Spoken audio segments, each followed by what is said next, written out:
Details చూస్తే Jubilee hills ఉప ఎన్నికపై Congress focus పెట్టింది. ఇవాళ సాయంత్రం పార్టీ నేతలతో సీఎం రేవంత్ రెడ్డి సమీక్ష నిర్వహించనున్నారు.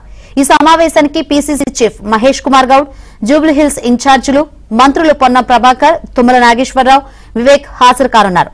అలాగే సర్వే ఏజెన్సీలు కూడా ఈ భేటీలో పాల్గొనున్నట్లు తెలుస్తోంది.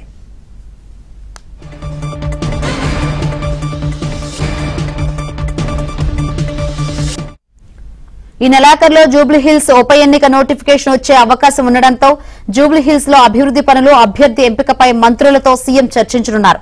ఈ ఉప ఎన్నిక రేసులో నవీన్ యాదవ్, బొంతు రామ్మోహన్, అంజన్ కుమార్ ఉన్నారు. అయితే పీసీసీ చీఫ్ చేసిన సీక్రెట్ సర్వే రిపోర్ట్ ఆధారంగా సీఎం అభ్యర్థి ఎంపికపై నిర్ణయం తీసుకోనున్నట్లు తెలుస్తోంది.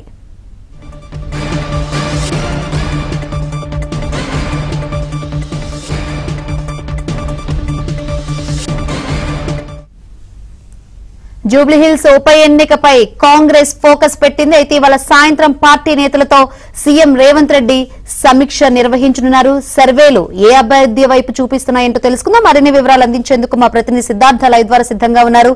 సిద్ధార్థ, ఈ రోజు సాయంత్రం 5 గంటలకు సీఎం రేవంత్ రెడ్డి తన నివాసంలో జూబ్లీ హిల్స్ ఉప ఎన్నికపై సమీక్షా సమావేశం నిర్వహించనున్నారు. ఈ సమీక్షా సమావేశానికి పీసీసీ చీఫ్ మహేష్ కుమార్ గౌడ్ ఇప్పటికే జూబ్లీ హిల్స్కి కొంతమంది మంత్రుల్ని ఇన్ఛార్జిగా నియమించారు. మంత్రి పొన్నం ప్రభాకర్, తుమ్మల నాగేశ్వరరావు, వివేక్ వెంకటస్వామి ఈ ముగ్గురు కూడా హాజరుగానున్నారు. వీళ్ళతో పాటు కొన్ని సర్వే ఏజెన్సీలు కూడా హాజరయ్యే అవకాశం ఉంది. ఈ సర్వే ఏజెన్సీలు ఇన్ని రోజులు చేసినటువంటి రిపోర్టును సీఎంకి ఇవ్వనున్నారు. దాంతోపాటు జూబ్లీ హిల్స్ ఉప ఎన్నికలకు సంబంధించినటువంటి నోటిఫికేషన్ ఈ నెల చివరిలో వచ్చే అవకాశం ఉంది. బీహార్ ఎన్నికలతో పాటే జూబ్లీ హిల్స్ ఉప ఎన్నిక కూడా జరిగే అవకాశం ఉందని కాంగ్రెస్ నేతలు అంచనా వేస్తున్నారు. ఇక జూబ్లీ హిల్స్లో గెలవడానికి కావాల్సినటువంటి వ్యూహాన్ని ఇప్పటికే కాంగ్రెస్ నేతలు దానికి సంబంధించినటువంటి ప్రిపరేషన్స్ కొనసాగిస్తున్నారు. ఇక సీఎం కూడా ఇప్పటి వరకు ఉన్నటువంటి పరిస్థితి ఏంటి, భవిష్యత్తులో జూబ్లీ హిల్స్ ఉప ఎన్నికను కైవసం చేసుకోవడానికి ఏ విధమైన స్ట్రాటజీని అవలంబించాలనే అంశానికి సంబంధించి మంత్రులకు కొంత దిశానిర్దేశం చేయనున్నారు.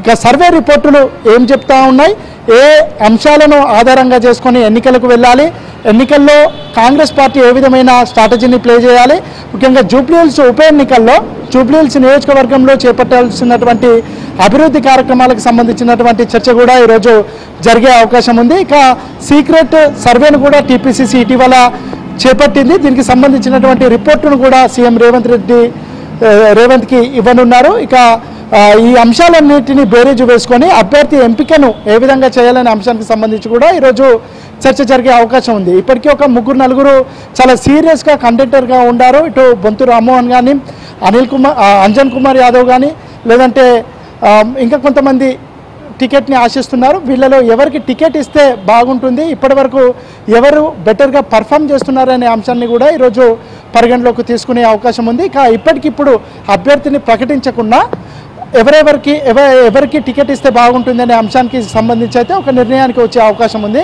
మొత్తానికైతే జూబ్లీ హిల్స్ ఉప ఎన్నిక బీఆర్ఎస్ సిట్టింగ్ స్థానం, దాన్ని ఖచ్చితంగా కైవసం చేసుకోవాలని కాంగ్రెస్ కసరత్తు చేస్తూ ఉంది.